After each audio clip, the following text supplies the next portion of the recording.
L'année 2018 qui vient de s'achever aura servi de jalon aux réformes initiées par le ministère des Finances et du Budget. D'importantes réformes qui consistent à informatiser et interconnecter toutes les régies financières afin de simplifier, moderniser et sécuriser la collecte des recettes publiques.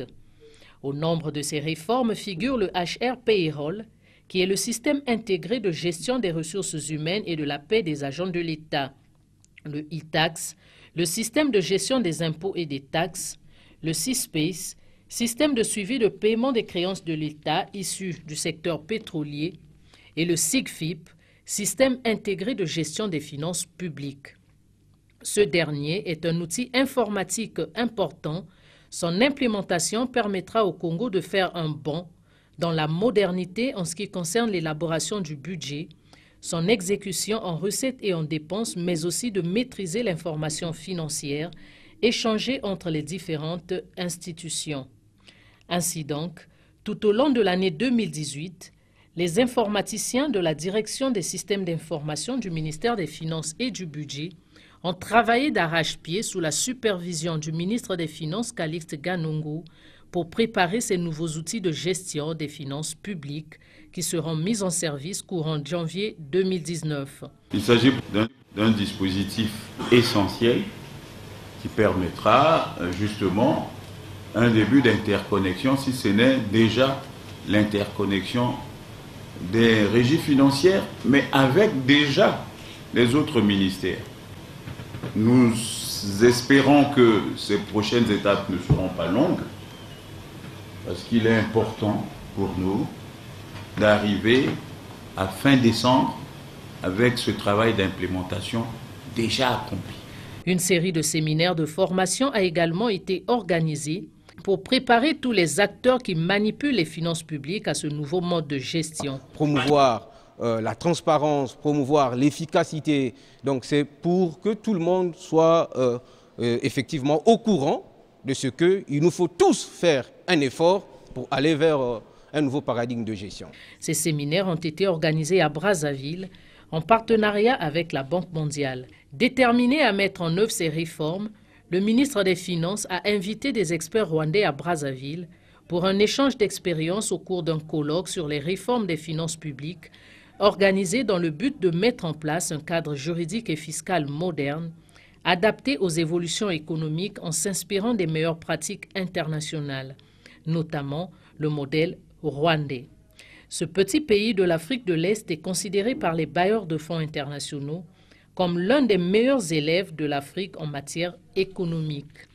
Pour mieux s'imprégner de ce modèle rwandais, toujours sur initiative du ministère des Finances, des cadres maisons et les députés des commissions économie et finances de l'Assemblée nationale et du Sénat se sont rendus à Kigali, au Rwanda. Nous sommes arrivés à percevoir non seulement le mode de contrôle, mais nous nous sommes rendus compte que l'Assemblée, ce qu'ils appellent ici la Chambre des députés, est au service du peuple.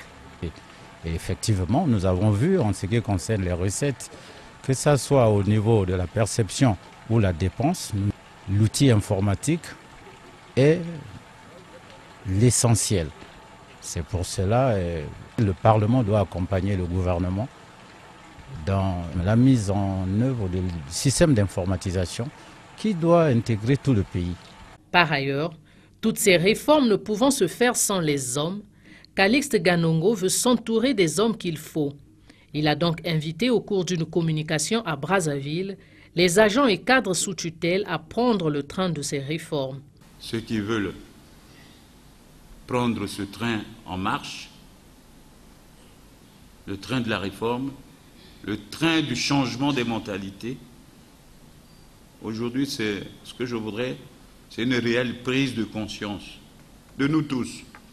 Nous allons sonner le tocsin du démarrage de la réforme. 2018 a aussi été l'année de poursuite des négociations entre le Congo et le Fonds monétaire international. 2 réunions ont eu lieu cette année. Bien que les choses semblent stagner et que les 2 parties ne soient parvenues à la signature d'un accord, des efforts ont tout de même été consentis cette année par le gouvernement congolais En ce qui concerne les exigences du FMI, a reconnu le chef de la dernière mission du FMI à Brazzaville. Mission qui avait pour but de réactualiser le cadrage macroéconomique en tenant compte de la hausse du prix du baril de pétrole. Il y a eu un effort particulièrement important pour faire avancer les réformes qui pourraient améliorer la gestion des finances publiques, la gouvernance. Nous avons partagé avec les autorités notre opinion sur certaines réformes qui pourraient être mises en œuvre aussi de façon un peu plus rapide. La situation de la dette s'améliore parce que l'économie de façon globale commence à se récupérer grâce au secteur pétrolier. Donc il y a une évolution plus positive que prévu de la dette, mais la dette publique congolaise reste encore insoutenable. Donc, nous avons regardé une reprise de la situation globale par rapport au secteur pétrolier, mais avec un taux de croissance très faible dans le secteur hors pétrole. Donc il y a aujourd'hui un secteur non hors pétrole qui se trouve dans une situation de difficulté très importante. Des discussions devront donc se poursuivre sur la question de la restructuration de la dette publique extérieure qui est passée de 120% à 96%. Le gouvernement congolais, de son côté, par le biais du ministre des Finances et du Budget, a rassuré de sa volonté à signer avec le Fonds monétaire international. Je tiens à vous assurer que le gouvernement congolais est résolument engagé à conclure un programme avec le Fonds monétaire international. Et pour preuve, il a commencé à mettre en œuvre, comme vous le constaterez, au cours de la mission, les repères structurels. Le budget 2019, en examen au Parlement, a été élaboré en tenant compte du dernier cadrage, et je peux vous dire, monsieur chef de mission, qu'il est FMI compatible. Justement, à propos du budget 2019, ce dernier a été voté à l'unanimité par le Parlement en décembre 2018. Ce budget qui s'élève à la somme de 2067 673 millions de francs CFA prend en compte tous les paramètres FMI. L'année 2018 aura également été marquée par la réussite de l'organisation à Brazzaville de la réunion tournante des ministres des Finances de la zone franc et de la France.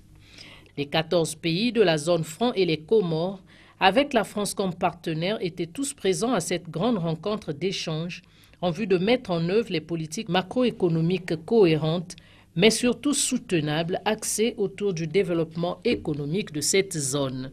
Au cours de cette messe de l'économie, il a été révélé que les performances des pays de la zone franc à avril 2018 ont été fortement contrastées. Certains pays de la zone CEMAC ont eu de la peine à voir le bout du tunnel, tandis que ceux de la zone UEMOA ont été un peu plus dynamiques. Les ministres des Finances ont donc évoqué les réformes économiques à mettre en œuvre et le maintien des efforts de consolidation budgétaire pour garantir un développement soutenable des pays. Cette réunion s'est tenue au moment où les débats étaient houleux autour de l'intérêt de sortir ou pas de la zone franc. Les ministres des Finances ont dit ce qu'ils pensaient. Une monnaie a besoin de fluidité.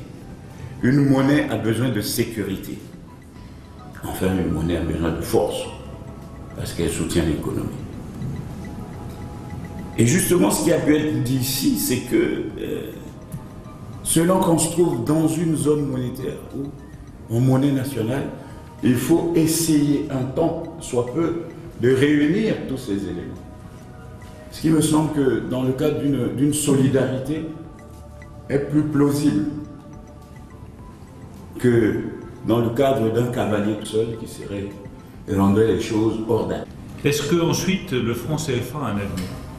C'est aux États membres de la zone franc de le décider. La zone franc, c'est un héritage historique. Nous prenons cet héritage historique. Nous sommes prêts, avec le président de la République, à le faire évoluer si les États africains le souhaitent. Mais si et seulement si les États africains le souhaitent. Est-ce qu'il faut élargir la zone du franc CFA? C'est à vous de le décider, pas à moi. Est-ce qu'il faut revenir sur certaines règles? Est-ce qu'il faut changer le nom si le nom pose une difficulté? C'est aux États membres de cette zone monétaire de le décider et de le décider librement. Au cours de la conférence de presse qui a clôturé cette réunion des ministres des Finances de la zone franc et la France, le ministre français des Finances Bruno Le Maire a annoncé que son pays était prêt à aider financièrement le Congo si le pays conclut un accord avec le Fonds monétaire international. Cette aide s'inscrit dans le cadre du milliard d'euros d'aide que la France a prévu pour les pays d'Afrique centrale et de la zone franc. Enfin, une autre grande activité de 2018 à retenir, l'inauguration du siège de la BESA Bank, la banque sino-congolaise pour l'Afrique, inaugurée en avril 2018 par le chef de l'État, Denis Sassou Nguesso. Coût global des travaux de construction, 35 milliards de francs CFA. La BESA Bank a un capital estimé à 53 milliards 342 millions 800 000 francs CFA, détenu majoritairement par la Banque agricole de Chine avec 50%, l'État congolais 12%, la Société de participation des actionnaires privés congolais 21%, la SNPC 15% et la Société chinoise Zhengwei Technique Congo 15%. Nous voulons faire du Congo, à travers ce genre de réalisation, le tremplin pour la conquête de l'Afrique. Il ne faut pas oublier non plus que dans la définition de la banque, il y a Afrique. Il s'agit pour nous, en partant d'ici, de conquérir l'Afrique. Et ça va partir du Congo, nous en sommes sûrs. La BESA Bank est une banque à vocation nationale, mais qui s'étendra progressivement dans la zone CEMAC puis en Afrique. C'est la première banque du genre en Afrique francophone et la troisième dans toute l'Afrique. En somme, la moisson 2018 a été riche pour le ministère des Finances et du Budget.